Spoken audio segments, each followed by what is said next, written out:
Nosotros eh, estuvimos comentando una parte inicial de la proposición número 20, pero no concluimos. No sé si son tan amables, por favor, de recordarme qué fue lo último que vimos. Comenzamos con la página 46 eh, o solamente lo que está en la página 45. Empezamos con la proposición 20 y nos quedamos en el regreso. Suponer que alfa y beta tienen la misma traza. Ah, muy bien. Bueno, entonces vamos a suponer que alfa y beta tienen entonces la misma tasa y probaremos que son equivalentes. Bueno, entonces esta que está aquí sería precisamente la hipótesis, ¿verdad? Que la imagen de I bajo alfa coincide con la imagen de J bajo beta. Y esa imagen común es lo que estamos aquí denotando por la letra gamma. I es el intervalo cerrado A, B, J es el intervalo cerrado C, D. Y bueno, lo que tenemos que verificar aquí es que las curvas alfa y beta son equivalentes. Bien, bueno, aquí primero observemos que beta está definido en J. Entonces, bueno, beta es un arco simple que tiene como dominio J. El rango de beta, pues desde luego que es gamma. Entonces, beta entre J y gamma, pues es una biyección. Es inyectiva J y desde luego que toda función inyectiva es una biyección sobre su imagen. Entonces, siendo una biyección entre J y gamma, pues existe la inversa. Aquí tenemos nosotros precisamente a la inversa, una función entre gamma y J. Y existe y es continua porque beta misma es continua. Y de esa manera podemos entonces considerar esta composición beta a la menos uno compuesto con alfa. Claro, alfa va de I a gamma. Alfa también es una función biyectiva de I en gamma.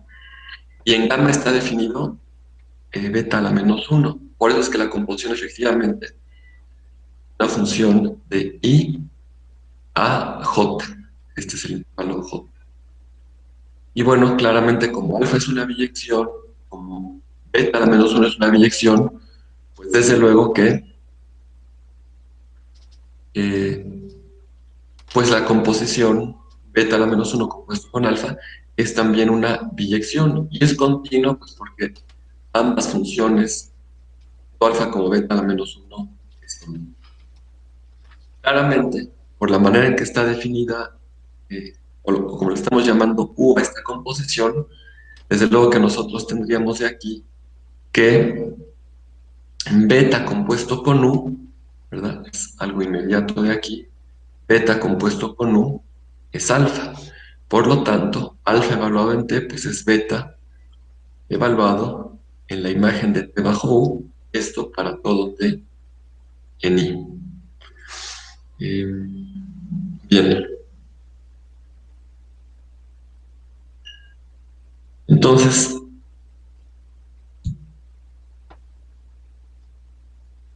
vayamos ahora a la página 46. Bueno, no olvidemos que U, aquí lo escribo, se quedó en la página anterior, U es beta a la menos uno compuesto con alfa.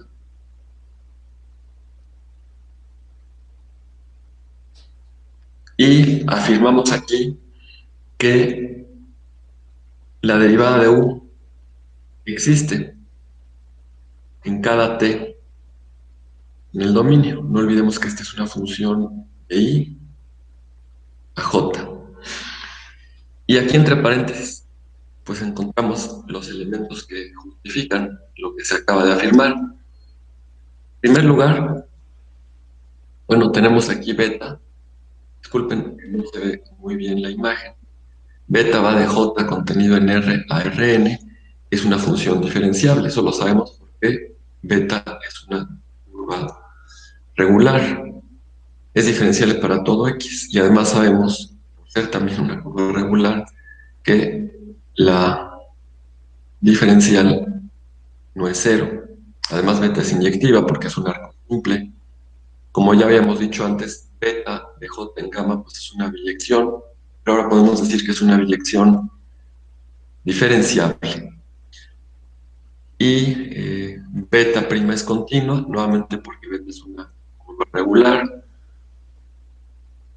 Y entonces, claro, el teorema de la función inversa puede aplicar bajo estas condiciones y es el que nos permite afirmar que beta a la menos 1 es diferenciable, porque es una biyección, porque la derivada es distinta de cero, porque es continua, entonces la función inversa y la manera que beta pues es diferenciable.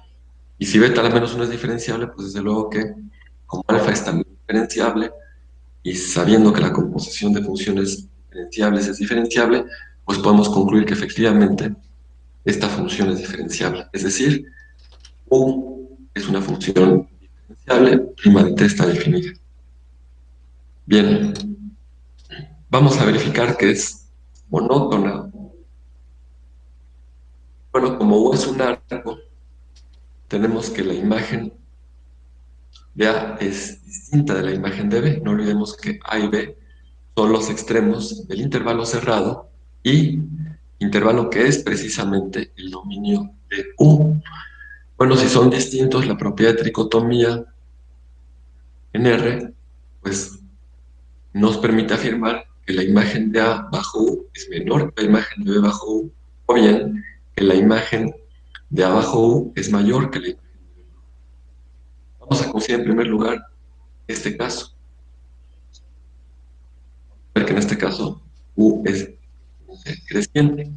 Entonces consideremos dos elementos T1 y T2 en el dominio de U, distintos de los extremos intervalo I. T1 menor que T2. Eh, Eso nos garantiza que la imagen de T1 bajo U va a ser distinta de la imagen de T2 bajo U, porque pues U es una biyección, no puede ser idéntica la imagen de dos elementos distintos, y T1 y T2 pues, son elementos distintos.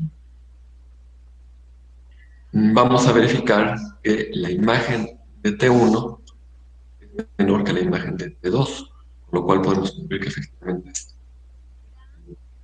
U. ¿Cómo lo comprobamos? ¿Cómo verificamos esta desigualdad? Pues procedemos por reducción al absurdo. Si esto no se cumple, dado que son distintos estos elementos, pues necesariamente la imagen de T1 tendría que ser la imagen mayor que la imagen bajo U. Ahora, claramente el hecho de que A sea menor que T1 indica que son distintos y entonces la imagen de A bajo U es distinta de la imagen de T1. Y entonces nuevamente hay dos posibilidades que están dadas aquí. O la imagen de A es mayor que la de T2 o la imagen de T2 es mayor que la imagen de A. En cualquier caso debemos de llegar a una contradicción. Vamos a considerar primero que este, la imagen de A fuera mayor que la imagen. No, perdón. Vamos a considerar primero este caso, que la imagen de A fuera menor que la imagen de T2. No olviden, nosotros queremos demostrar esto. Estamos negando lo que queremos demostrar y eso nos permite afirmar que, bueno, más bien, con esto llegaremos a una contradicción.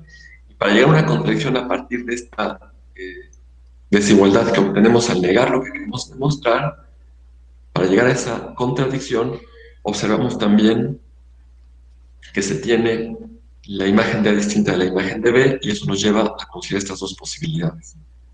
Vamos a ver que tanto en esta como en esta tendremos una contradicción Primero consideremos que la imagen de T2 bajo U sea mayor que A. Bueno, es lo que está dicho aquí. Si la imagen de A es menor que la imagen de T2, entonces, fíjense, eh, tomen esta desigualdad con esta. Después tomaremos esta con esta, o esta con la otra. Pues vemos estas dos, entonces tenemos desde luego que la imagen de A es menor que la imagen de T2, y a su vez la imagen de T2 es menor que la imagen. Tenemos esta desigualdad junto con esta otra, y podemos entonces, dada la continuidad de U, podemos recurrir al teorema del valor intermedio. Este es un elemento que está entre la imagen A y la imagen de T1. Pues entonces debe haber un elemento C por el teorema del valor intermedio, un C entre A y T1, es decir, el intervalo abierto cuyos extremos son A y T1, cuya imagen bajo U sea precisamente este elemento, la imagen de C contra la imagen de 2. Y bueno, esto evidentemente ya nos da una contradicción, porque tendríamos que C y T1 son elementos distintos que tienen la misma, perdón, C y,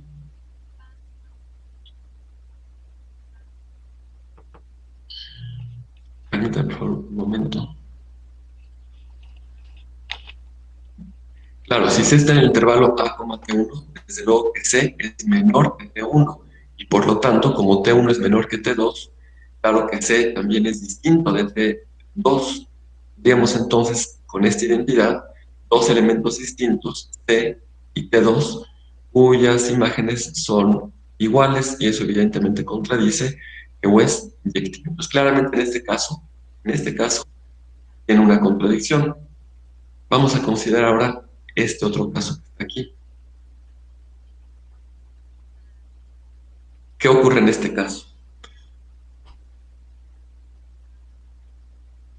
Bueno, si la imagen de A fuera mayor que la imagen de T2, entonces tendríamos nosotros, imagen, aquí está escrito, la imagen de T2 menor, es el mismo, menor que la imagen de A, pero la imagen de A, pues, es menor que la imagen de B. Eh, Permítanme por un momento.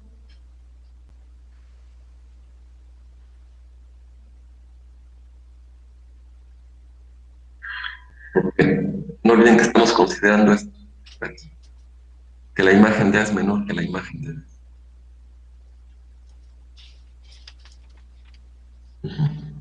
Aquí lo dijimos, suponga que la imagen de A es menor que la imagen de B.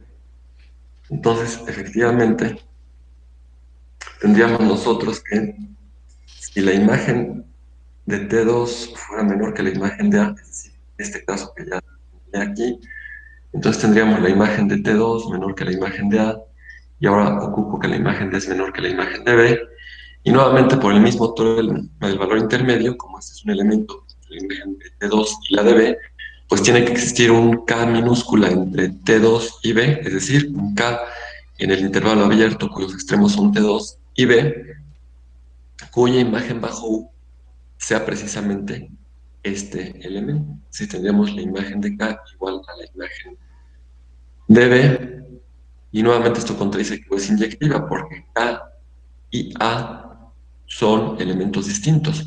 ¿Por qué K es distinto de A? Porque K es mayor que T2, y T2, desde luego, a su vez es mayor que A. De esta manera, entonces, podemos tener una contradicción con el hecho de que U es inyectiva. ¿De dónde emerge la contradicción? De haber supuesto esto que está aquí. De haber supuesto esto. Primero veíamos que esto con esto nos da una contradicción. Después vimos esta posibilidad, utilizamos esta igualdad y obtuvimos también una contradicción. Entonces, claramente, no se puede sostener que la imagen de T1 sea mayor que la imagen de T2. Y si eso no se puede sostener, dado que son iguales, pues tiene que cumplirse que la imagen de T1 es menor estrictamente que la imagen de, de T2. ¿Qué es lo que hemos escrito aquí? Lo anterior implica que la imagen de T1 es menor que la imagen de T2 y entonces U es estrictamente creciente. Por cero continua, se concluye que U, dice aquí, estrictamente monótono. Ahora, eso nada más corresponde a esta consideración, ¿verdad? Ya dijimos, como U es un arco, la imagen de B, y vimos que tiene que cumplirse una de estas dos. En este primer caso, ya vimos que efectivamente U sería estrictamente monótono, sería estrictamente creciente. Basta para concluir la prueba analizar ahora qué es lo que ocurre cuando la imagen de A es mayor que la imagen de B. Y eso, pues, nos conduciría a desarrollar un razonamiento completamente análogo con el que probaríamos ahora que U es decreciente. Y bueno, pues les pido atentamente que lo hagan como ejercicio. Es, pues, eh, estrictamente el mismo razonamiento, no modificamos nada en la esencia del razonamiento para considerar. Bien, si alguno de ustedes tiene alguna pregunta, algún comentario, observación, pues les pido que lo manifieste.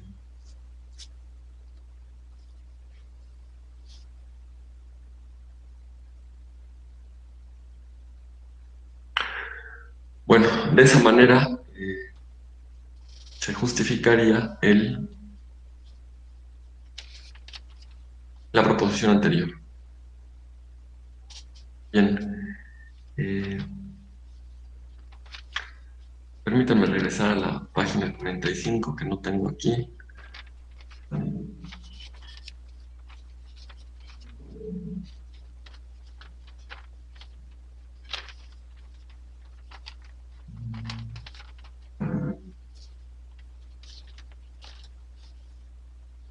Entonces, bueno, lo que hemos probado es que si tenemos dos arcos simples, resultan ser equivalentes y solo si tienen la misma.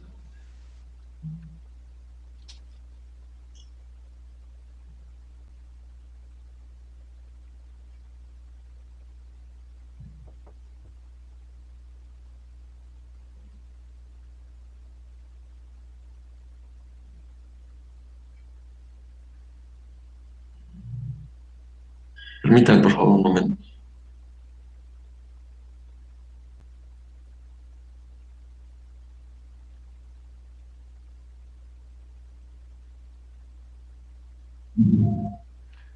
Bueno, vamos a comentar ahora el teorema de Green. Hay que decir que este teorema se conoce como teorema de Green por la forma en que este autor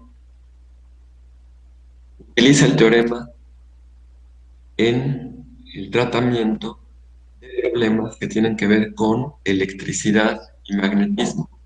Es ahí donde, digamos, se advierte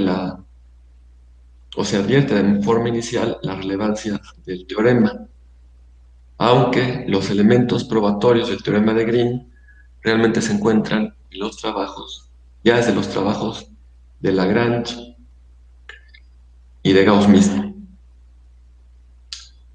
Cuando lleven el curso de electrodinámica clásica, pues van a ocupar, como lo comenté en la sesión anterior, estos teoremas, y si llevan también algún curso optativo de mecánica de fluidos, donde vean con formalidad la mecánica de fluidos, les vayan a estudiar física, pues también van a ver. ¿Qué nos dice esta definición? Tenemos aquí un conjunto abierto y conexo en el espacio euclidiano de dimensión n. Y tenemos que A está contenido en la frontera de ese conjunto G abierto y conectado. No necesariamente es toda la frontera, es un subconjunto. ¿Qué entenderemos por una región? Bueno, pues el conjunto abierto y conexo unión con un subconjunto de su frontera. Claro que A podría ser, de hecho, el vacío. Siempre que sea un subconjunto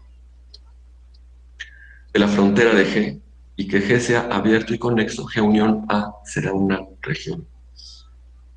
¿Qué es lo que nos dice el teorema de Green? Que realmente tiene una relación muy estrecha con el teorema fundamental del cálculo.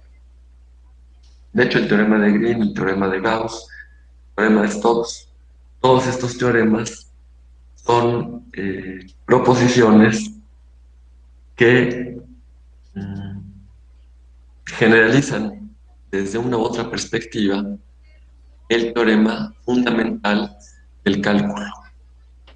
¿Qué les dice el teorema fundamental del cálculo? Voy a muy brevemente aquí a recordar algo. Si ustedes tienen la integral de f' de a b, pues esto es igual a f de b menos f de a. Fíjense, es interesante lo siguiente. Tiene la integral de la derivada de una función y es la integral sobre todo el intervalo a b. Podría haber escrito la integral de f' sobre i. Eso es igual a f evaluado en a, en b, perdón, menos f evaluado en a cuando el intervalo i es el intervalo a, b. ¿Qué es lo que está señalando este teorema? Que la integral de la derivada de una función, una forma de interpretarlo, una forma de entender lo que es el teorema fundamental del cálculo, tiene que ver con reconocer que la integral de la derivada de una función en todo un intervalo está determinada únicamente por el comportamiento de la función en la frontera del intervalo. ¿Quién es la frontera del intervalo i? Pues son solamente los puntos a y b. Entonces, insisto, la integral de la derivada de f en todo el intervalo está determinada solamente por el comportamiento de la función en la frontera del intervalo. En este caso, podríamos haber dicho en los extremos del intervalo. No aparece en el miembro derecho de esta identidad, sino únicamente la función evaluada en la frontera. La integral de la derivada es independiente en este sentido del comportamiento de la función, es independiente del comportamiento de la función en puntos que no estén en la frontera. Solamente depende del comportamiento de la función en la frontera. Bueno, el teorema de Green, el teorema de Gauss, el teorema de Stokes, en cada uno de estos casos dice algo que está generalizando lo que aquí se dice. Fíjense bien, ¿qué dice el teorema de Green? Consideren una región en el plano. Lo que estamos aquí enunciando es el teorema de Green en el plano, en R2 únicamente. Tal que su frontera, la frontera de esta región, una curva regular a trozos cerrada simple. ¿Qué significa que es una curva regular a trozos? Únicamente significa que es regular en cada uno de los subintervalos que se obtienen al tomar una determinada partición del intervalo. Si hablamos de una curva regular, estamos hablando de una función de i, en este caso R2. Bueno, si fuera una curva regular, cumple las condiciones que define una curva regular. Si es una curva regular a trozos, eso significa que hay una partición de i, digamos, vamos a pensar que i fuera el intervalo a, b, y entonces una partición de i podría ser esta, ¿no?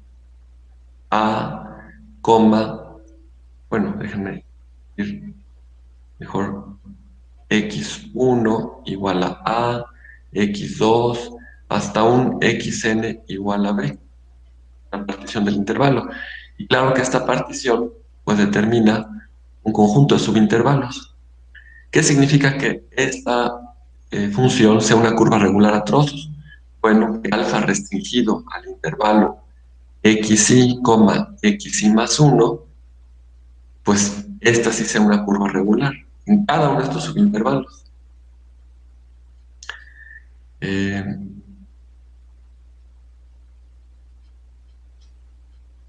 y esa es la hipótesis. Y la frontera de la región es una curva regular a trozos. Realmente hubiéramos podido mm, presentar el teorema tomando simplemente una curva regular, porque la esencia de la prueba no hubiera cambiado.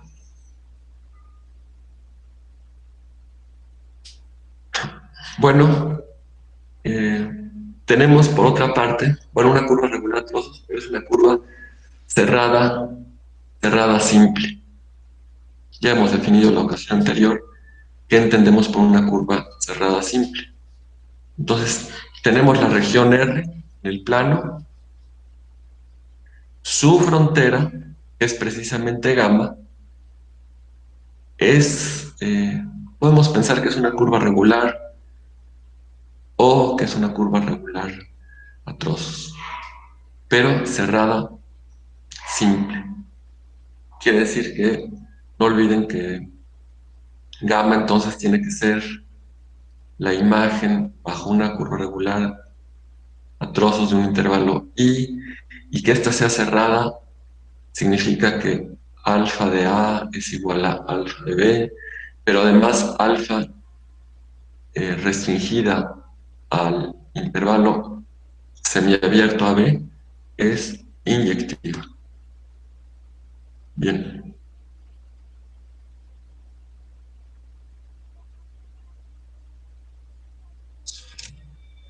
entonces tenemos ahora una función definida en un abierto U. U, este U es el mismo que se indica realmente, un subconjunto abierto de R2, pero no es cualquier abierto, sino un abierto en el que está contenida la cerradura de R. R barra pues denota la cerradura de R y eso es R unión su frontera, que es gamma, que como ya dijimos es la tasa de una curva regular. Bueno, otra hipótesis es que las derivadas parciales de f están definidas y son continuas. ¿Qué denota esta expresión? Como f es una función de R2 en R2, tiene dos componentes, ¿verdad? F sub 1 y F sub 2. Aquí tenemos a F sub 2, espero que se alcance a ver, si no lo remarco aquí, tenemos F sub 1.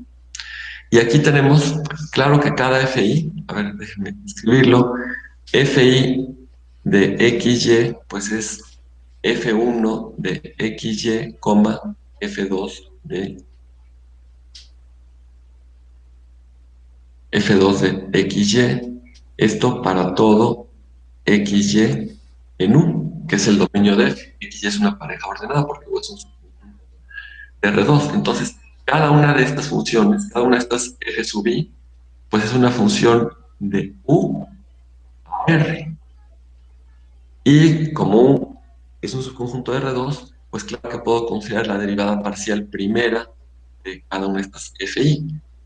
Y eso es lo que tenemos aquí. Esta es la derivada parcial primera, o la derivada parcial, si se quiere, de F2 con respecto a X. Y esta es la derivada parcial de F1 con respecto a Y, o la derivada parcial segunda, la primera componente de F.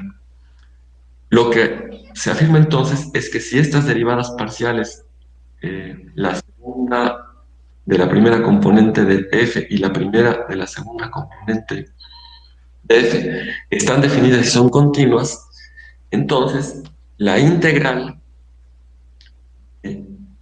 de esta diferencia sobre la región R, no olviden que R, cerradura, está contenida en U. Desde luego que R es un subconjunto de U. R es un subconjunto del dominio de cada una de estas dos funciones. Cuando yo tomo la diferencia de estas dos funciones, que está escrita aquí, la derivada primera de la segunda componente componente de f menos la derivada segunda de la primera componente de f, cuando tomo esta diferencia, desde luego tengo una función que está definida también en U a R. Y si está definida en U, pues en particular está definida en la región R, porque U contiene a dicha región. Y lo que se afirma entonces es que la integral sobre la región R, la integral sobre esta región R de estas derivadas, o la diferencia de estas derivadas, es igual a la integral de f sobre la frontera, porque aquí se dice que es la integral de línea de f sobre r, eligiendo una parametrización r de gamma en el sentido contrario a las agujas del reloj. ¿Qué significa el sentido contrario a las agujas del reloj? Pues cuando teníamos, por ejemplo, la circunferencia, recuerdan que había dos formas, bueno, no hay una infinidad de formas de parametrizar la circunferencia. ¿Qué significa parametrizar la circunferencia? Pues definir una curva regular cuya traza sea precisamente la circunferencia. Y hay una infinidad de curvas regulares cuya traza es la circunferencia, y por ello mismo podemos decir que existe una infinidad de parametrizaciones de la circunferencia. La curva cuya traza es, digamos, la circunferencia es una parametrización. Y había parametrizaciones que comenzando en este punto ir recorriendo a la circunferencia, o al ir recorriendo el parámetro t al dominio de la parametrización, este era el sentido en el que se iba recorriendo la circunferencia. Y otra parametrización dimos que ocurría lo contrario, se iba recorriendo en este sentido a la circunferencia. El primer sentido corresponde precisamente al movimiento de las agujas del reloj. Este segundo sentido que estamos comentando corresponde a lo que diríamos es el sentido contrario a las agujas del reloj. Entonces tenemos nuestra región R, aquí está su frontera, y esta frontera la estamos parametrizando en sentido contrario a las agujas del reloj. Entonces, aquí estamos considerando la integral de f, integral de línea de f, sobre R, eligiendo una parametrización R de la frontera, quiere decir que la traza de R pues es precisamente gamma, la traza de R es la frontera de R, en sentido contrario a las agujas del reloj. Eh, ¿Por qué tiene relación, decíamos, con el teorema fundamental del cálculo?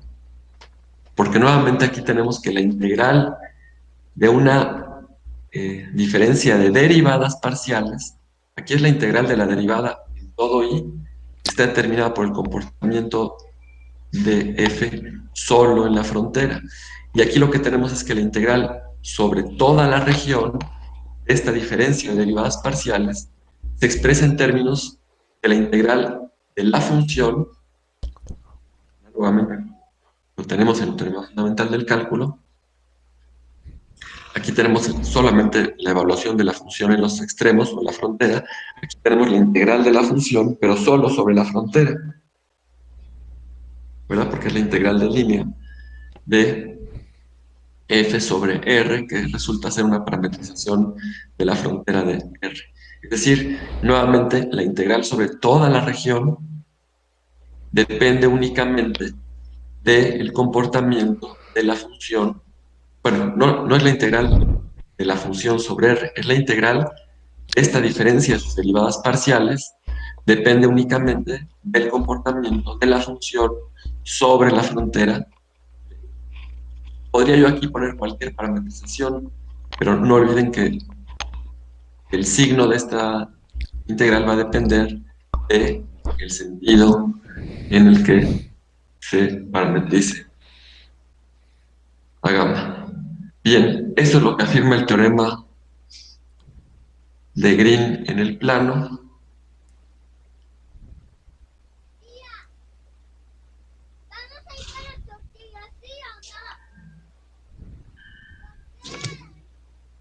Vamos a demostrar a continuación el teorema. comentar los elementos que están en la prueba del teorema y,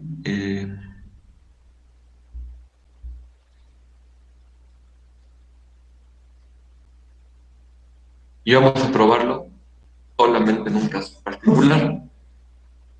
Primero, nos queda claro lo que el teorema dice, cómo se transforma una integral, las derivadas de la diferencia, estas derivadas parciales sobre la región, la integral de línea de f sobre r. Es importante hacer la siguiente observación, a partir de la cual se va a presentar la demostración. Fíjense, en primer lugar, pues por las propiedades de la integral, tenemos que la integral sobre r de, de esta diferencia, la integral sobre r de esta diferencia, está dada por estas integrales, ¿verdad?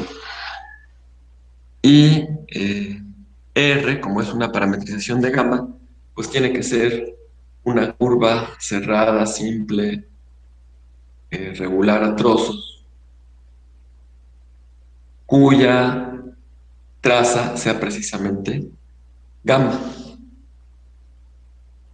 Ahora, eso corresponde al miembro izquierdo de esta identidad. Veamos ahora al miembro derecho de esta identidad. ¿Quién es la integral de línea de f sobre r?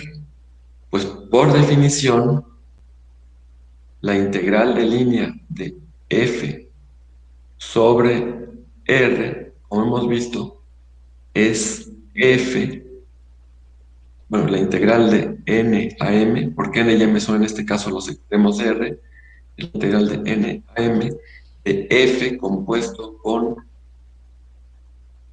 r por r'. Esa fue la definición que comentamos la ocasión anterior. Pero, pues esto evidentemente es la integral de n a m. ¿Quién es f compuesto con r? Pues es f evaluado en r de x punto r' de x. Esto claramente, esto es la integral de n a m de f1 de r de x, f2 de r de x, producto punto con r', pero r', claro que como r va a r2, r tiene dos componentes. R de x, desde luego, es R1 de x, R2 de x. Y entonces R', pues es R1' de x, R2' de x. Y esto claramente, pues es eh, igual a la integral de n a m de f1 evaluada en la imagen de x bajo r por R1' de x más la segunda componente de f evaluada en la imagen de x bajo r a la derivación. Y ahora sí, utilizo las propiedades de la integral de una suma, pues es la suma de las integrales, y por eso es que puedo afirmar que la integral de f sobre r, esa integral que está aquí, pues es la integral de n a m de esta expresión de f1 evaluado en r, en la imagen de x bajo r por r1' más la integral de n a m de la segunda componente de f evaluada en la imagen de r por r2' de x. Bien, entonces,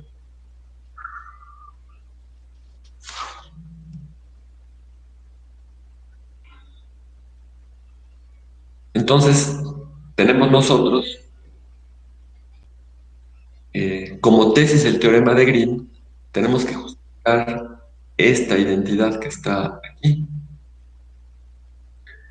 Y justificar esta identidad puede hacerse de la siguiente manera una vez que hemos hecho esta observación. Nosotros queremos demostrar,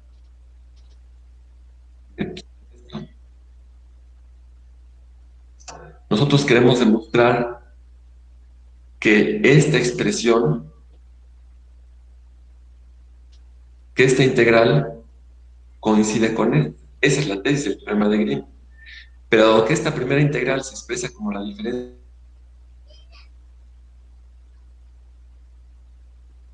pues basta probar, fíjense, basta probar que esta integral coincide con esta. Y desde luego que esta otra integral eh, es el inverso aditivo de esta otra. Por eso decimos aquí, para probar el teorema, para mostrar el teorema, basta probar dos identidades. Que la integral de la derivada primera de la segunda componente sobre R es igual a la integral de n a m de esta expresión. Y a esa es la que estamos llamando aquí delta. Tenemos que probar esta identidad y tenemos desde luego también que probar esta otra identidad a la que le estamos llamando sigma. Es decir, que el inverso aditivo de esta integral, así está escrito aquí, el inverso aditivo de la integral sobre R de la segunda de la primera componente coincide con esta integral. Si probamos estas dos identidades, entonces, pues, se tendrá la tesis que está presente en el teorema de Green. Bien,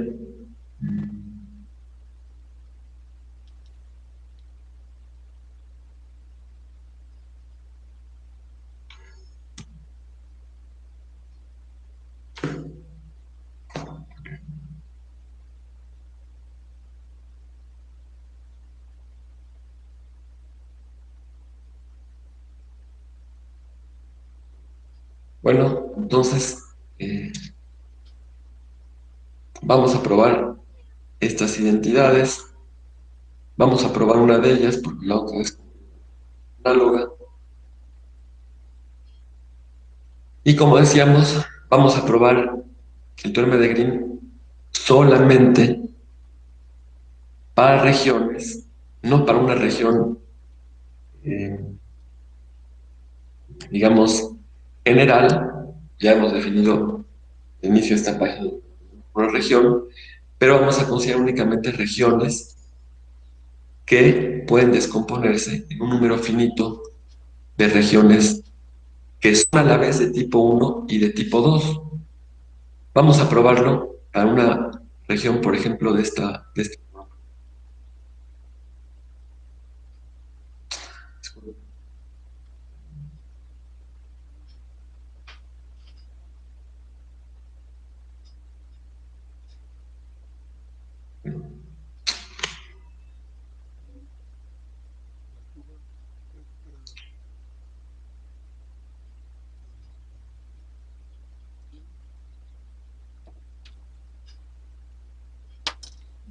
Vamos a probarlo, digamos,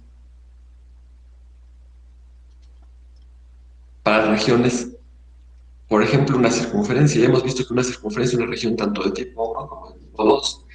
No olviden que una región de tipo uno tenemos que X está en el intervalo A, B y que Y pertenece a un intervalo φ1 de X, φ2 de X. Eh, es una región de tipo uno donde φ1 y φ2 son definidas en el intervalo AB.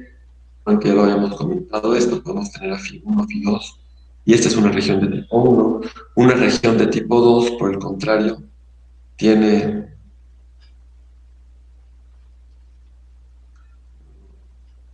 no me ayudan estos dibujos, pero tiene esta forma. Y decíamos que la circunferencia es una región de tipo uno y de tipo 2. Una elipse, desde luego, es una región de tipo uno y tipo 2. Una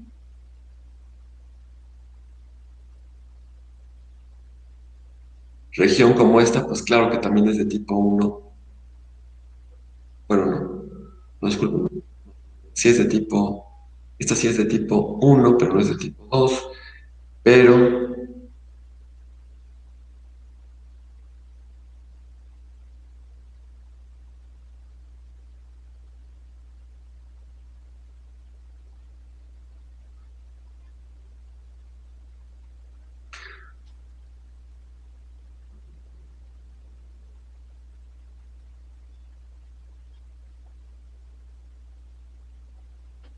Para presentar algún ejemplo, es que nos dejaron una región que podría ser de tipo uno, de tipo 2.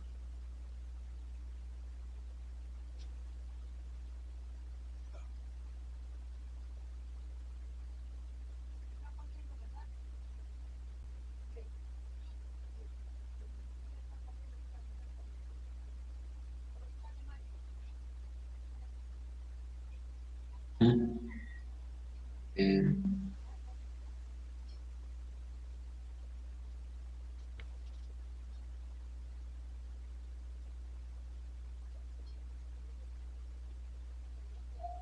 ¿Hay algo que tengo que corregir ahí?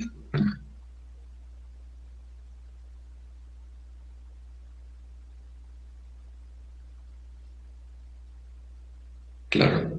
Esta sí la puedo considerar como una región de tipo uno, tipo 2. Esto lo puedo ver yo como la gráfica de una función. Esto lo puedo mirar también como la gráfica de una función. Mm, Aquí debe ver pues, esto un poco más. Y desde luego también podría hacerlo aquí. Mirar esto como la gráfica de una función y esto como la gráfica de una función. Esta primera es la línea anterior. Obviamente, si esto entrara como las que puse, si esta figura, no sé, si hubiera sido así, por ejemplo, ya no podría decir que es una región de tipo 1 y tipo 2, pero simplemente quiero decir, no son solo las circunferencias o curvas ya conocidas las que tienen esa propiedad de 2. Claro que esto es algo muy restrictivo, es muy restrictivo porque el teorema de Green tiene validez general, no se requiere que la región sea simultáneamente una región de tipo uno o de tipo 2, más aún no se requiere que sean ni siquiera de uno de estos dos tipos, simplemente que sea una región. Como habíamos comentado, la prueba del teorema de Green, lo mismo que la prueba del teorema de Stokes, de Gauss, requieren de pues muchos elementos que no tenemos en este momento. Una prueba rigurosa, en el caso general, solamente podría darse utilizando formas diferenciables, que es precisamente como nos muestra un texto como el Spivak, en variedades. Y como no hemos visto formas diferenciables ni formas exactas, pues no tenemos el conjunto de elementos que nos permitirían dar una demostración de estos teoremas en los casos generales. Entonces, vamos a presentar aquí, como se afirma, la demostración solamente para una región que es de tipo uno o de tipo 2 o bien que se puede presentar como unión finita. Si se cumplía el teorema para una región que es simultáneamente tipo uno y tipo 2, pues también se cumpliría para una región que es unión finita de regiones que simultáneamente cada una de ellas son. Entonces vamos a considerar primero R una región de tipo uno. Una región de tipo uno, lo vimos ya hace sesiones, pues es el conjunto de puntos X, Y en el plano, donde X pertenece a, B, y Y pertenece a Φ1, Φ2, o Φ1 y Φ2 que satisfacen las condiciones que presentamos al momento de una región de tipo 1. Vamos a verificar que se cumple esta identidad. Bien, siendo la región del tipo 1. Bueno, vamos a llamarle entonces gamma 1 va a ser la gráfica de Φ1.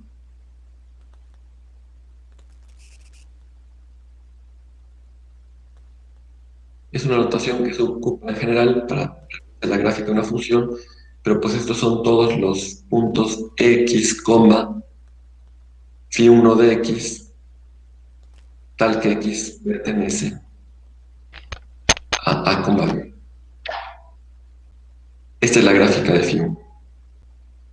Y a eso le estamos llamando nosotros gamma sub 1. ¿Quién es gamma 2? Vamos a recordar, aquí tenemos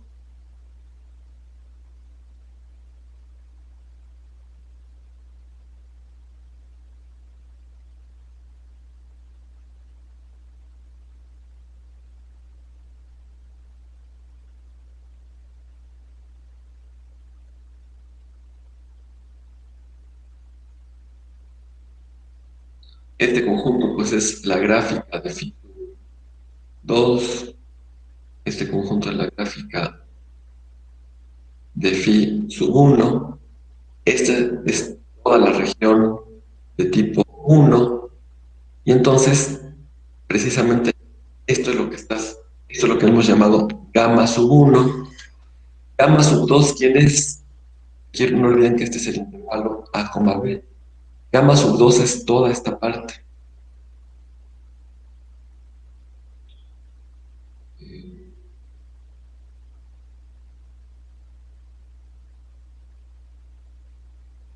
Esto que está aquí sería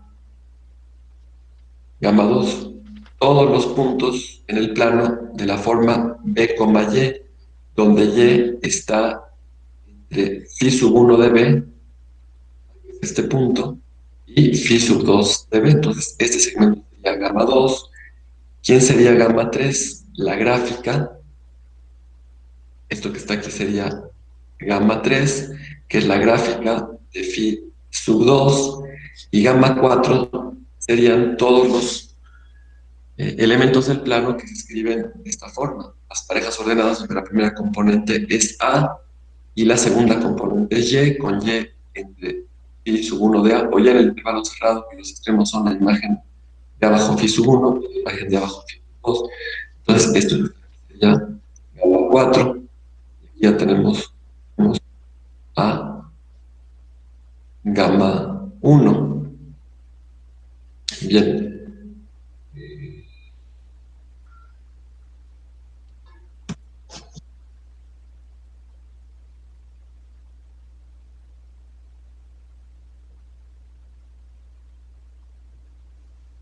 bueno, vamos a considerar entonces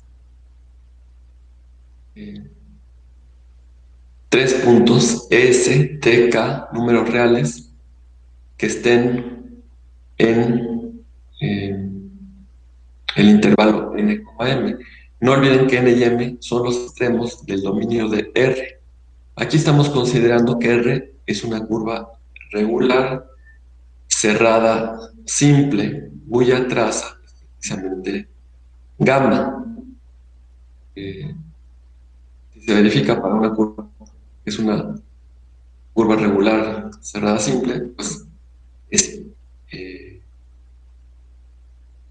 inmediato, digamos, comprender que se cumple también para una curva que es cerrada, simple, regular a trozos.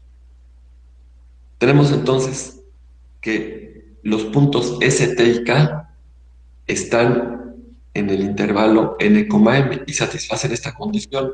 N es menor que S es menor o igual que T es estrictamente menor que K, y a su vez K es menor o igual que M. Son tres puntos tales que R de esta primera parte, n, s, es gamma 1. Voy a presentar aquí un esquema muy corto para tener presente la idea. No olviden que decíamos que este era gamma 1, era gamma 2, este es gamma 3 y esta es gamma 4. La región que estamos considerando es esta es R, es una región de tipo 1. Entonces su frontera es la unión de gamma 1, gamma 2, gamma 3, 4. Gamma, pues, en este caso, es la unión de gamma i desde igual 1 hasta 4. Y en este caso estamos considerando nosotros, pues, R que va de n, m, R2 tiene como traza gamma, es decir, R, la imagen del intervalo n, m, bajo R es precisamente gamma, es decir, es la unión de de todas estas curvas.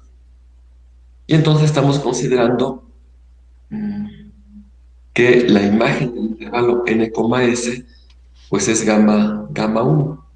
Esta sería entonces R de n, s. Estamos pensando que la curva comienza a ser, mejor dicho, la frontera comienza a ser descrita a partir de este punto, porque la va describiendo, no olvidemos, no, perdón, a partir de este punto. Que a partir de este punto, porque va describiendo a la frontera en sentido contrario a las manecillas del reloj. Entonces, este es el sentido en el que va describiendo curva. R de n, s es gamma 1, R de s, t es gamma 2, sigue recorriendo la curva. ¿Por qué se pide aquí que S sea menor o igual que T? Porque desde luego que estos dos puntos podrían coincidir. Por ejemplo, si R fuera la circunferencia, estaríamos frente a una región de tipo 1 y tipo 2. Y entonces aquí esta parte sería gamma 1 y la imagen de phi 2, la imagen, perdón, bajo phi 2 de B coincide con la imagen de phi 1 de B bajo phi 1, por eso estos puntos serían uno solo, y en ese caso tendríamos que S es igual a T. No afirmamos que sea igual, es menor o igual. Poner menor o igual es precisamente porque cabe esa posibilidad. Entonces tendríamos que mm, R de S, T podría ser solamente un punto. Después tenemos que la imagen de eh, T, K pues sería gamma 3, es lo que está dicho aquí. Se sigue recorriendo la curva y finalmente, otra vez, no escribimos K estrictamente menor que M, sino K menor o igual que M, porque nuevamente podría ser imagen de A bajo phi 1, la misma que la imagen de A bajo phi 2, y entonces tenemos que R, la imagen bajo R del intervalo K, M sería gamma 4. Si K es igual a M, pues gamma 4 es un punto. Entonces, de esta manera va recorriendo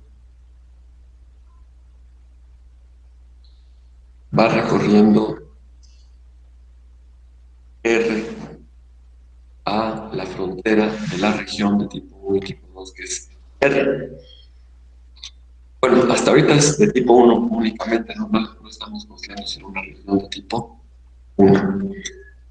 Bien, por eso es que la presento esquemáticamente de esta manera. Presenté solo es de tipo 1 y no. Bien, ahora, eh, pues la integral de n a m de esta expresión, no olviden que queremos demostrar sigma, y mostrar sigma significa mostrar que la integral de n a m de esta expresión es esta otra integral. Entonces consideremos esta integral de n a m de la primera componente f compuesta con r por la derivada de la primera componente de r. Bueno, esto desde luego,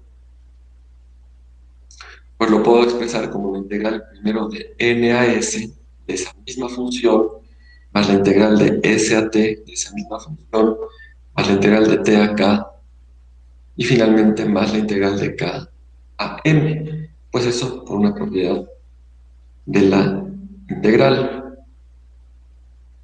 Esta es una función real, de variable real. Claramente esta es una función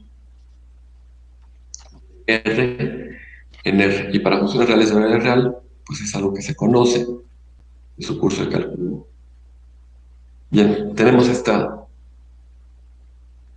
suma de cuatro términos que expresa a esta integral. Y queremos demostrar, insisto, que esta integral es el inverso aditivo de la integral sobre R de la derivada parcial segunda de la primera componente de E. Vamos a considerar entonces estas funciones. Alfa de AB a R2. Voy a volver a escribir aquí esquemáticamente la región de tipo 1 que estamos mirando.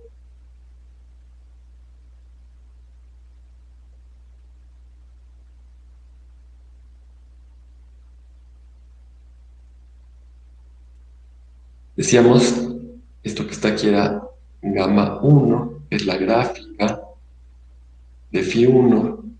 Esto era gamma 3, que es la gráfica de Φ3, de Φ2, perdón. Esto era gamma 3 y esto que era gamma 4. Este es el intervalo A, B. Y esta es nuestra región R.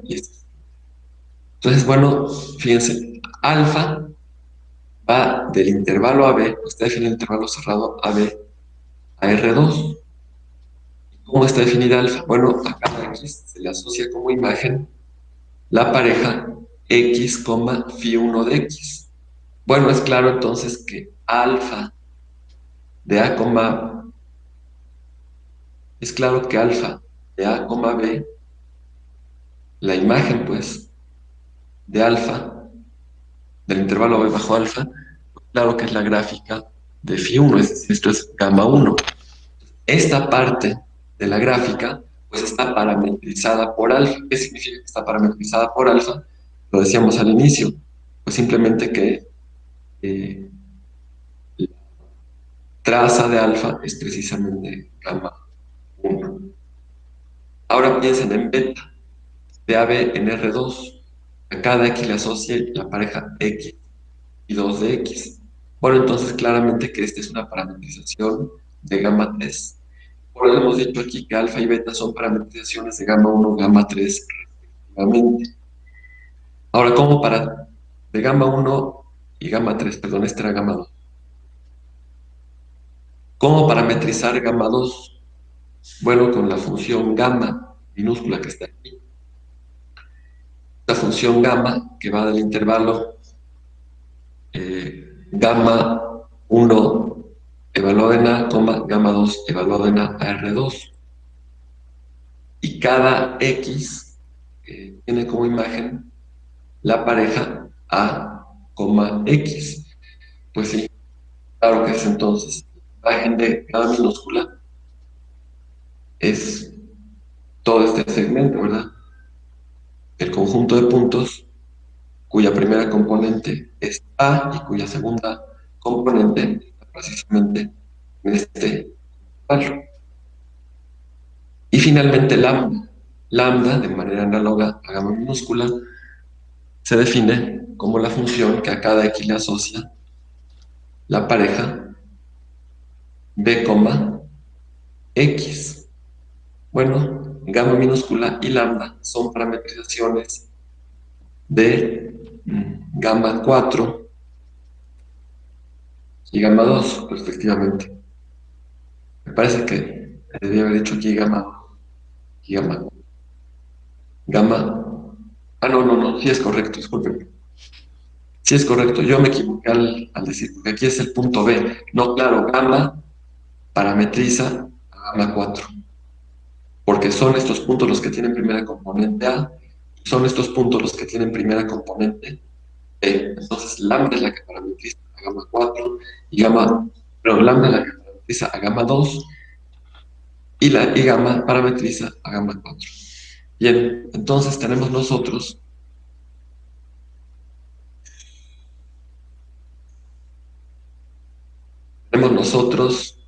eh, estas cuatro parametrizaciones: alfa, beta, gamma y lambda, de gamma 1, gamma 3, gamma 4 y gamma 2.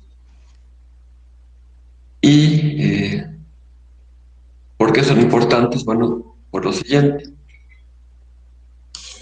Bien, ya hemos dicho alfa, la imagen del intervalo B bajo alfa, pues es gamma 1, pero eso es lo mismo que la imagen de n, s bajo r.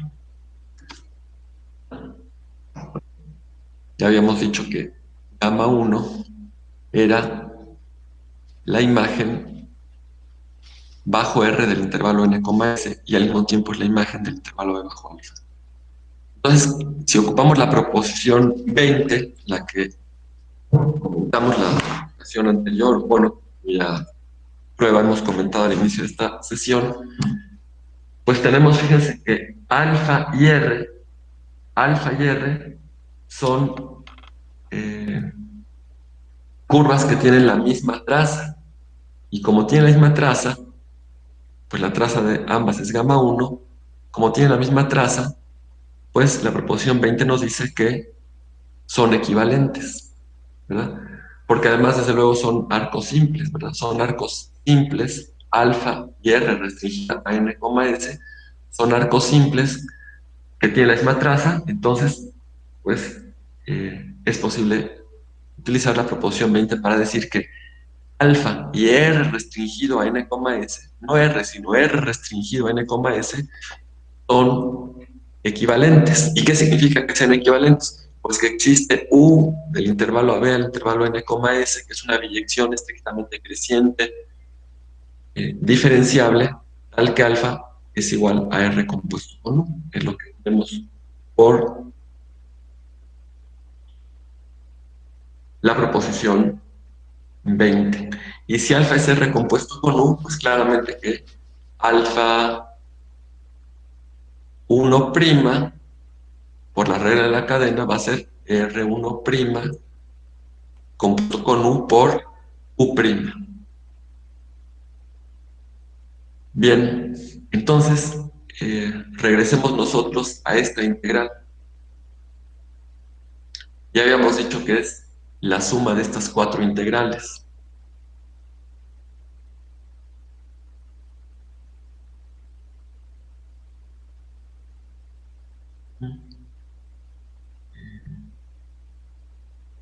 ¿Quién es, en primer lugar, quién es la integral? Vamos a ver quién es este primer término. ¿Quién es la integral de a b de f1 compuesto con alfa por alfa 1'? Claro que esta función está definida en el intervalo AB, es el dominio de alfa y desde luego el dominio también de alfa 1'. Bueno, por lo que acabamos de señalar,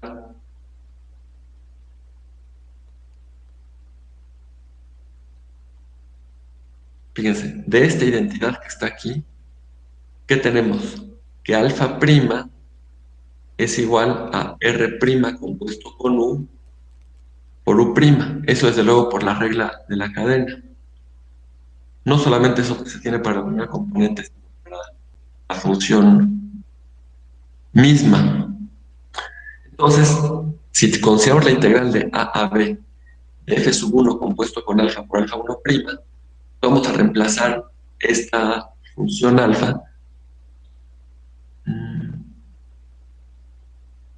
Primero, no, me estoy cometiendo un error en la argumentación, no es esto lo que voy a utilizar. Voy a utilizar efectivamente únicamente esta identidad. Primero aquí, en lugar de alfa, voy a colocar R compuesto con U. Entonces tendría F1, en lugar de escribir compuesto con alfa, puedo escribir compuesto con R compuesto con U, porque eso es. En lugar de alfa 1', escribo R1', U por U'. Es decir, esta expresión la reemplazo por esta otra. Decíamos aquí ocupamos la regla de la cadena. Y ahora, eh, pues como ya lo habíamos comentado también anteriormente cuando hablábamos de la integral línea, la sesión anterior, pues esto lo puedo escribir como f1 compuesto con r, es decir, déjenme,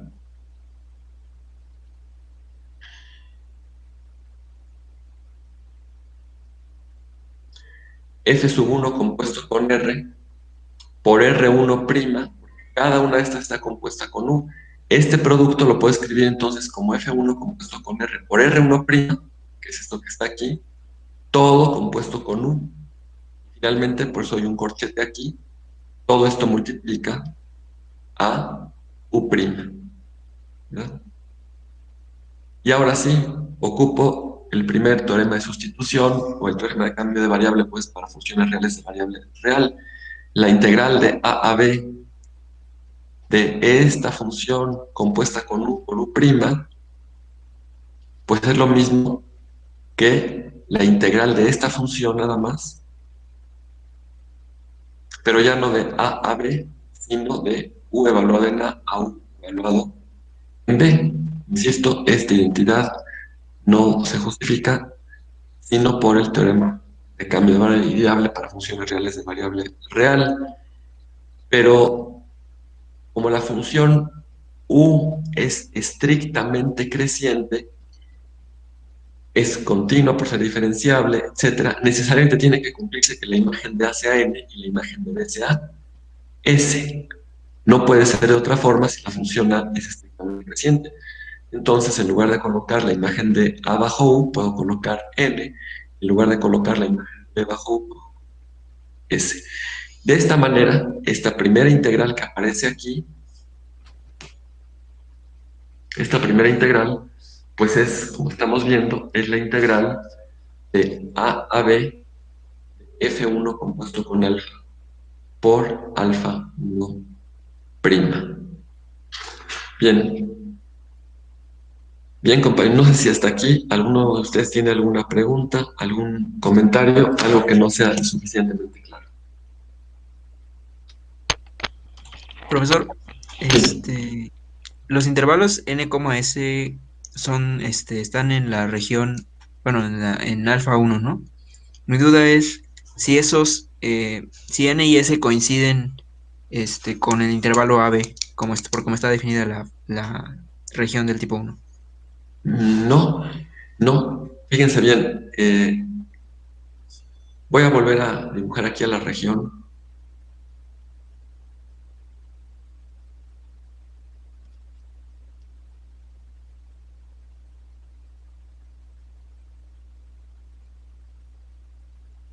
Aquí están A y B. El intervalo AB, desde luego que sí es el dominio de alfa. Aquí tenemos alfa. Y claramente, pues, como está definida, que a cada punto aquí, ¿qué le asocia a cada punto X aquí? Pues le asocia el punto en el plano, las componentes son X, Φ1 de X. Claramente le asocia este punto, a cada punto le asocia el punto de la gráfica. Entonces, ya habíamos dicho, alfa de A, B, pues desde luego que esto sí es la gráfica de Φ1. Pero ¿qué ocurre con R? R no está definida necesariamente en alfa, beta. R está definida en n, s a R2, a diferencia de alfa que está definido de A, B a R2. Y lo que tenemos nosotros es que mientras que la traza de alfa es la gráfica de Φ1, la traza de R, es decir, R de n, s, esto no es Φ1, no es la gráfica de Φ1. Esto es, bueno, la gráfica de Φ1 no olviden que es lo que le hemos llamado también gamma 1. Esto es gamma 1, unión gamma 2, unión gamma 3, unión, disculpen, gamma 4. Eso es lo que le hemos llamado todo gamma. Entonces, no habría ninguna razón para esperar que el intervalo n, s coincidiera con el intervalo AB. Al ir recorriendo el parámetro t, claro que aquí cada t tiene como imagen pues, una pareja ordenada, que es R1 de t, R2 de t. Al ir recorriendo el parámetro t, el intervalo n, s, es decir, el dominio de, el dom- bueno, aquí estoy diciéndolo, discúlpame, es n, m. Aquí un error al decir esto. Si estoy hablando de la traza de toda la curva R, pues aquí tenemos n, m. Y al recorrer t, el intervalo n, m, ¿Qué ocurre? Pues partiendo de este punto, R va recorriendo toda la frontera de nuestra región de tipo 1 en un sentido contrario a las manecillas del reloj. Ahora, lo que sí tenemos, ya es más clara para mí la pregunta que tú me hiciste, lo que sí tenemos es que la imagen bajo R de n, s, S no es m, ¿verdad? S es menor que m.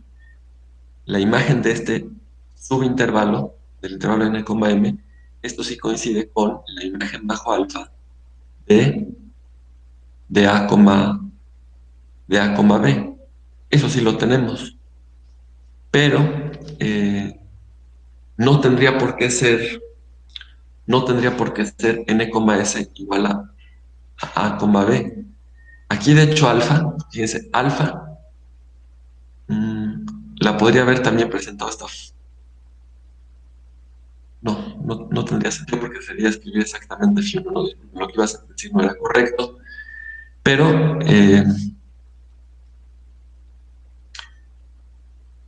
digamos que esta es la forma. Yo puedo parametrizar esta parte mirando su proyección en el eje X. Es una forma específica de parametrizar. Por ejemplo, para mayor claridad, déjenme ver lo siguiente.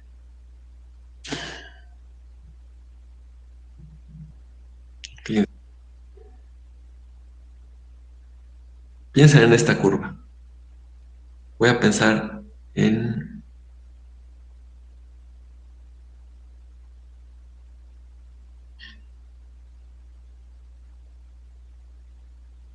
Aquí yo tengo la ecuación de la circunferencia x cuadrada más y cuadrada igual a 1. Centro en el origen y radio 1. Yo tendría aquí que y cuadrada pues es 1 menos x cuadrada.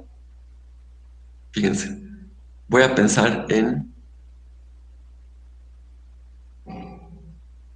alfa. Alfa de el intervalo -1, 1 a R2. Esta, desde luego, que es una región de tipo 1. Bueno, también es una región de tipo 2. Voy a pensar en esta función, que cada t tenga como imagen el inverso aditivo o la raíz negativa de 1 menos x cuadrado. ¿Qué estamos haciendo aquí? Es claro que aquí a cada punto le estamos asociando ¿verdad? Si yo tomo un punto x aquí, eh, este punto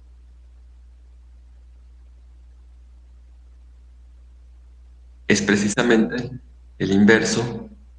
Bueno, perdón, déjenme llamarle t. Si tomo un punto t aquí, este punto que está aquí, ¿qué coordenadas tiene? Pues es el punto t, alfa,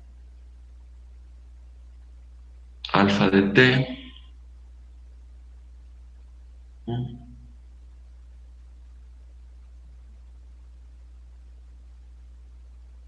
aunque para ser consistente, para explicar lo que quiero decir, esta debió haber sido para mí, eh, esta debió haber sido phi 1, phi 2 hubiera sido esta, ¿no? De menos 1, 1 a R2, la función que a cada t le asocia 1, la raíz positiva. Bueno, y no debía haber dicho, estoy cometiendo el error al decir aquí x, debiera haber dicho t, si no, no tiene. Diciendo 1 menos t cuadrada, 1 más t cuadrada. Y entonces, eh,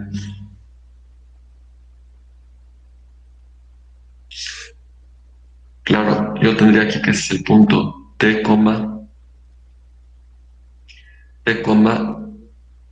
phi 1 de t. Y ahora tengo alfa aquí. Alfa es la función que va de -1, 1, viendo otro error, ya dije que era phi, entonces esto debe ir R, no R2. Entonces tengo esta función de -1, 1, aquí sí, a R2, que cada t tenga como imagen la pareja t, phi de t. Este es un caso particular de lo que estamos comentando previamente. Ahora, yo puedo considerar una función R que describa a toda la frontera de esta región, por ejemplo esta, digamos, la que ya hemos visto, R de, permítanme nada más un momento.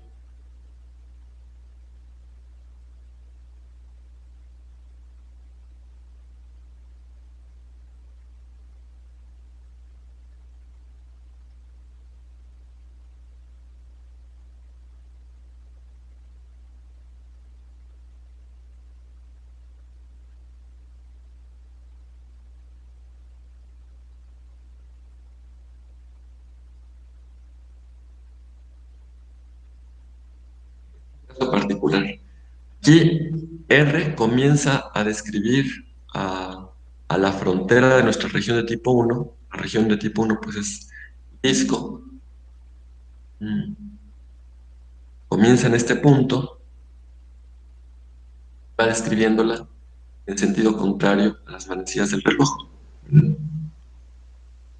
Entonces, claro, yo sé que alfa de -1,1, pues esto es la gráfica de phi sub 1. Claro, la imagen de alfa, pues es la gráfica de phi sub 1, ¿verdad? Y la pregunta, aquí claro que n es pi, m es 3pi. Si yo tomo S, es claro que R, fíjense ustedes, R de N, bueno, R, la imagen de intervalo pi,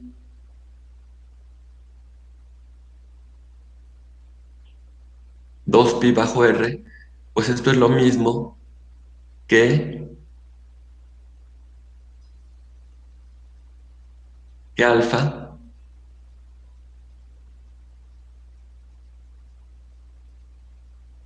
de -1,1. Nuevamente,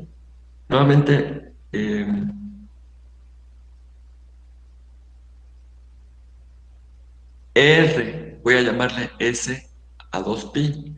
Y claro que tengo que N es menor que S menor que M. Y lo que tengo entonces es que eh, la traza, fíjense bien, la traza de R restringido al intervalo n, s, es decir, este conjunto, es lo mismo que la traza, claro que yo podría haber llamado A igual a -1, B igual a 1. Entonces, esta identidad la puedo reescribir señalando que la tasa de R restringido, no de todo R, porque entonces tendría que ser la imagen bajo R del intervalo n, m, no. La tasa de R restringido a n, s es lo mismo que la traza de, aquí sí de alfa, es todo el dominio de alfa, ¿verdad? Bueno, y aquí, ¿qué es lo que estamos nosotros advirtiendo? Un ejemplo concreto que me parece que da respuesta a tu pregunta. N y S no tienen por qué coincidir con A y B, ¿verdad? Aquí N es pi, S es 2pi, y sin embargo A es 1 y B es 1. ¿Y por qué no coinciden? Porque son parametrizaciones distintas de, de la gráfica de phi 1. Bueno, esta parte, toda esta parte que está aquí, Sí, tómenla, sí, sí. toda esta parte que se ve aquí, esa es precisamente, hemos llamado gamma 1, que es la gráfica de phi sub 1. Entonces, sí, alfa restringido a n, s, alfa son dos parametrizaciones distintas. Esta es la parametrización, digamos, que está definida tal y como aparece en la proposición. Cada t va a t con bajo phi de t. Y R no sabemos, en este caso pues es esta. Pero, eh, pero en el enunciado de la proposición mismo es simplemente una curva. No sé si queda claro que no tendríamos posibilidad de asumir que n es igual a o que el intervalo n, s es el intervalo AB. No sé si es claro cómo este ejemplo lo ilustra. Sí, profe, ya me quedó mucho más claro. Muchas gracias, profe. Bien, bien compañeros. Son las 4:32, entonces vamos a continuar